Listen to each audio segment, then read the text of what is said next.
Errol the True Spence going what? Bulldoze Shawn Constipated Porter part what? 78. Hear me and hear me well. Listen, folks.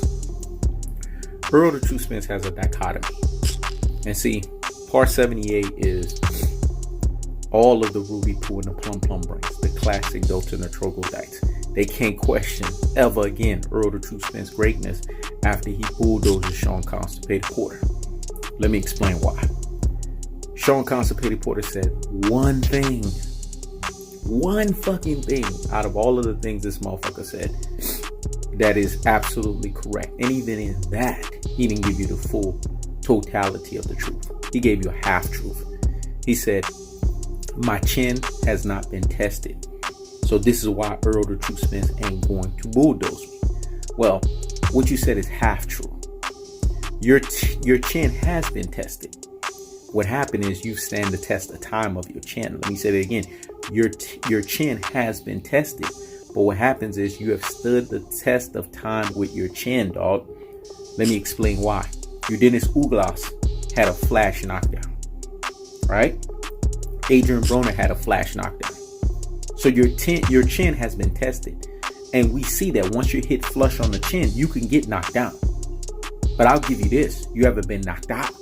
Let me say it again. I'll give you this. You haven't been knocked out. So that's why I say it's a half truth. Because I know when Errol the True Spence, who is clearly stronger than your Dennis Ugas, clearly stronger than Adrian Broner, aka About Bullshit, when he lands the chin shot flush after he busts that body up, right? And he breaks that body down, you are going down for the count. You're not getting back up. Because he's going to chop the body down systematically and then basically leave you as what we call a still target. And then when he starts landing his head hunting shots, you're going down. Because what you have to understand with Errol the True Spence is an accumulation of punishment that bulldozes your ass. Let me say it again. With Errol the True Spence, it's an accumulation of punishment that bulldozes your ass. When Errol the True Spence is beating your ass up, you have this moment in your brain where your brain is like, I could go. Like the Kell Brook fight, right? But your body hasn't caught up. Let me say it again. You have that moment in your brain like the Kell Brook fight where you're like, I can go. But your body hasn't caught up. But when your body catches up, you know what happens? Your body lets your brain know that we have to submit. You may not want to submit, right? Willingly, right? But your body submits for you. Let me say it again. You may not want to submit willingly, but your body submits for you.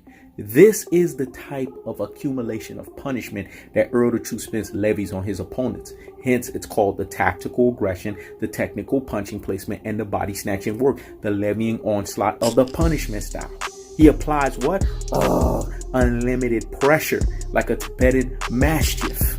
Just like I'm the Tibetan Mastiff on Boxing Talk, Errol the True Spence is the Tibetan Mastiff in the ring. Let me say it again. Just like I'm the Tibetan Mastiff in Boxing Talk, Errol the True Spence is the Tibetan Mastiff in the ring. Why the Tibetan Mastiff? Shout outs to Oxtail, because he gave me that title, the Tibetan Mastiff of Boxing Talk. Because the Tibetan Mastiff is the most expensive breed. Oxtail breeds dogs, so he knows what he's talking about here. It's the most expensive dog in the world. Not only that, it's the most nomadic dog in the world, meaning it roams and it does whatever the fuck it wants. And guess what? It's a dog that you have to earn that fucking dog's respect because it doesn't like to be controlled, because it likes to control the situation. And then you know what else is good about that dog? That dog is very independent and self-willed, and he has a strong will. Who does that remind you of? So when Oxtail was giving me that three-dimensional thinking ability of you are the Tibetan Mastiff of boxing talk, then I had to correlate it to Errol the True Spence. That's a Tibetan Mastiff in the boxing ring. Because he's applying what? Unlimited pressure. That's how that dog is. Plus, that dog is a guard dog. And if that dog don't fucking know your ass, good night.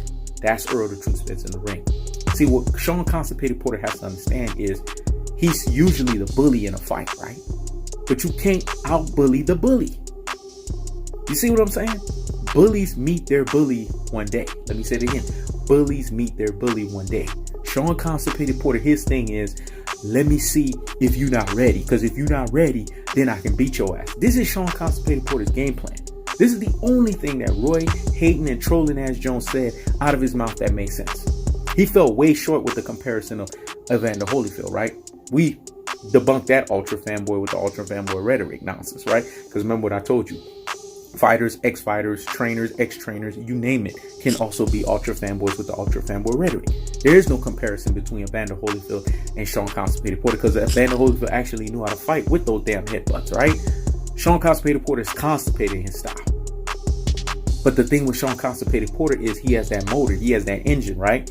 And if you're not a fighter that's up for the task like Adrian Broner is, then you're going to get exposed. But here's the problem. Here's the dichotomy. Errol the Truth Spence ain't fucking Adrian Broner. Errol the Truth Spence is tactical aggression. This is what he meant when he said calculated knockout. Because he's going to do it tactically and strategically. Let me say it again. He's going to do it tactically and strategically. He's going to fundamentally, phonetically break down Shawn Constipated Porter. He's going to break down his will. He's going to break down his drive, and he's going to break down his desire. Let me say it again. He's going to break down his will. He's going to break down his drive, and he's going to break down his desire. He's going to basically retire this man in the boxing ring. And what you guys are seeing is that Kenny Porter and Shawn Constipated Porter knows this is the retirement fight. They know they're getting bulldozed. But Shawn Constipated Porter is acting out of character so that you guys can get a show. So that you guys can get something out of this. But he's prepared for the slaughter. He's the first one in line to be bulldozed for Errol the Truth Spence legitimacy at the welterweight division. I know that Errol the Truth Spence is legitimate. All the other Errol the Truth Spence fans knows he's legitimate. The problem is the Rudy Poo and the Plum brains, the ultra fanboys with the ultra fanboy rhetoric, the anti-AKA bias and unbiased ants movement. They don't get it. Because they're like, oh, Errol the Truth Spence, he's going to win by unanimous decision. He's going to win by split decision. The reason why they want you to see that is because they're Terrence Bud Crawford fanboy man crushes. Because if Errol the Truth Spence wins a close fight or a hard or arduous fight, they're going to say, you see, I told you he couldn't bulldoze. He couldn't bulldoze. He couldn't bulldoze. He couldn't bulldoze. That's what they want to say. But we're not coming for that nonsense. Errol the Truth Spence is going to leave it without question that he is legitimately the number one guy in the welterweight division. You heard the man. I know I'm number one. I know Errol the Truth Spence is number one. Because just like he's the truth in the ring, I'm the cold-hearted, unadulterated, cutthroat truth teller on YouTube. We know that he's number one. But he has to prove to you, Classic Dose, and you, Troglodyte, that he is number one. And trust and believe he will do that. Because guess what? One thing we can say about Shawn Constipated Porter, his ass ain't been down for the count. And Errol the Truth Spence is going to have his ass down for the count via 9th to 11th round KO or TKO stoppage. This is He Knows the Sport. Checking out.